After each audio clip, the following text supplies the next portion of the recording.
Democracy, जिसे हम जमहूरियत के नाम से भी जानते हैं, ये वो चीज़ है जब हम एक गवर्नमेंट फॉर्म करते हैं जिसे कहा जाता है for the people, by the people end of the people.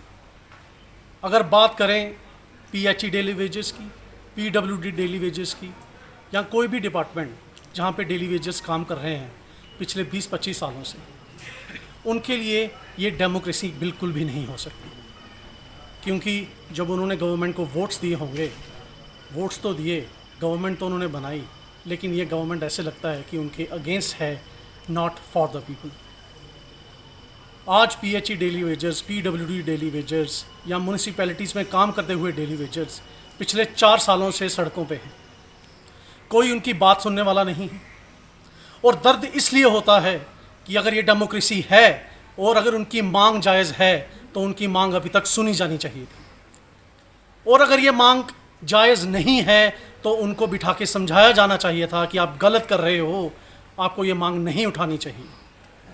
लेकिन दोस्तों, 4 साल के बाद ऐसा लगता है कि ये मांग जायज़ है और ये उठानी जानी चाहिए, लेकिन गवर्नमेंट जो अगेंस्ट द पीपल हो, जो अपने ही लोगों के ख़िलाफ़ हो, वो इस मांग को अभी तक नहीं सुन पा रही।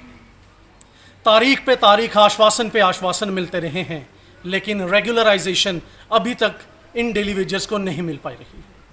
मैं बात कर रहा हूँ जम्मू कश्मीर में कार्यरत उन डेली वेजर्स की जो रोज़ सुबह उठते हैं, गर्मी हो, बरसात हो, सर्दी हो, सड़कों पे बैठते हैं, आवाज़ उठाते हैं, लेकिन शाम को आवाज़ दब जाती है क्योंकि सरकार अपने कानों में रुई डाल के बैठी हुई है। आज मैं हिमांशु शर्मा यंग बाइट्स के माध्यम से एलजी मुर्मू जी से रिक्वेस्ट करता हूँ कि इन लोगों की बात सुनी जाए। अगर जायज़ है तो हल किया जाए, अगर नाजायज़ है तो इनको समझाया जाए ताकि ये अपने घरों की तरफ वापस लौटें और अपने बीवी बच्चों का ख्याल रख सकें।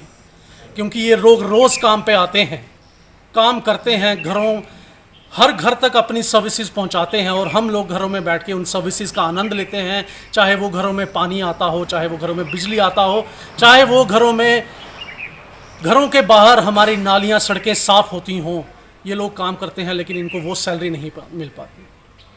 20 साल पहले जो लोग लगे थे, आज उनको 6,700 रुपये की सैलरी मिलती है। 20 साल पहले, 20 साल में उन्होंने अपनी जवानी पूरे सोसाइटी के नाम दे दी, इस गवर्नमेंट के नाम दे दी, इस डिपार्टमेंट के नाम दे दी, लेकिन आज वही गवर्नमेंट है कि इनको रिकॉग्नाइज करने की कोशिश नहीं कर रही है।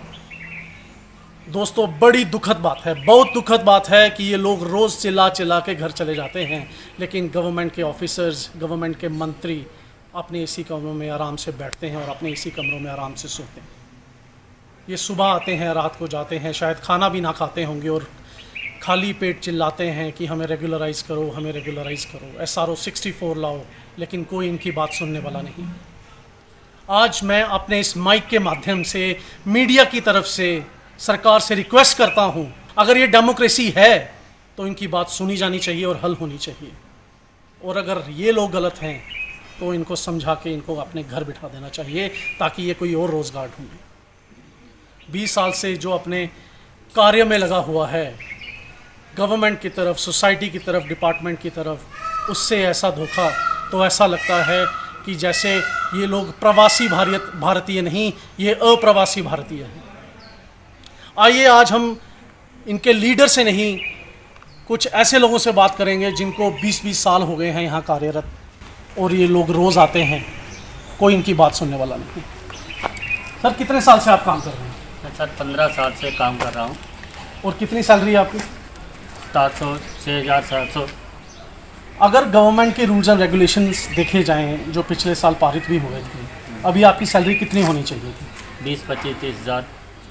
वो क्यों नहीं बढ़ पाई है? तो गवर्नमेंट हमें आश्वासन देती है कि हम आपको रेगुलर कर रहे हैं, तो करते हैं ही नहीं। काम तो पूरा हम कर रहे हैं, सुबह भी करना, शाम डेली जो हमारा काम है जो हम कर रहे हैं, लेकिन ये गवर्नमेंट हमें परमानेंट नहीं कर रही है। फैमिली में कितने लोग हैं आपकी? 6 लोग। 6 लोग हैं। तो 6 लोगों का पालन पोषण उन्हीं 6,700 रुपये में होता है? उन्हीं से होता है।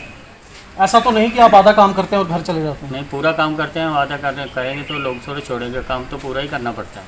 और 6,700 में आपको बच्चों को भी पढ़ाना है, खाना पीना, दवाइयाँ, शादियाँ भी करनी है। शादी एक लड़की की कर दी है और इसी से उधारा लोगों से ले के शादी की है, और पैसा तो है नहीं जेब में, और गवर्नमेंट रेगुलर कर नहीं रही है। एक प्राइवेट कंपनी में भी जो मुलाजिम काम करता है 4th क्लास, उसकी भी 20 साल बाद सैलरी हर साल दर बदर बढ़ती जाती है। लेकिन ये लोग ऐसे हैं जिनकी 20 साल बाद भी 6,700 रुपये भी सैलरी है, रहने को घर नहीं है, दर बदर की ठोकरें खाते हैं, धूप में सड़कों में बैठते हैं, बारिश में सड़कों पे बैठते हैं, लेकिन कोई सुनने वाला नहीं है। और हम कहते हैं कि भारत जो है दुनिया की सबसे बड़ी डेमोक्रेसी। आइए पवन जी से बात करते हैं। पवन जी, अब आपका अगला एक्शन क्या रहेगा? आज तो टूल डाउन का 2nd डे है, उसके बाद आप क्या प्रयत्न करने जा रहे हैं ताकि आप और आपके जितने भी साथी हैं वो रेगुलराइज हो सकें? देखिए, मैं जंग बाइट्स का बहुत शुक्रगुजार हूँ कि जो हमारी आवाज़ को उठाता है। और साथ ही साथ आज हमारा टूल डाउन स्ट्राइक का जो दूसरा दिन है, तो हम तकरीबन जहाँ पर जो आस पड़ोस के वर्कर्स हैं वहीं पर हम जहाँ पर बैठे हैं, अभी हमने सभी को जहाँ पर नहीं बुलाया है क्योंकि कोविड-19 का माहौल है, ज़्यादातर एकत्रित हम होना नहीं चाहते हैं।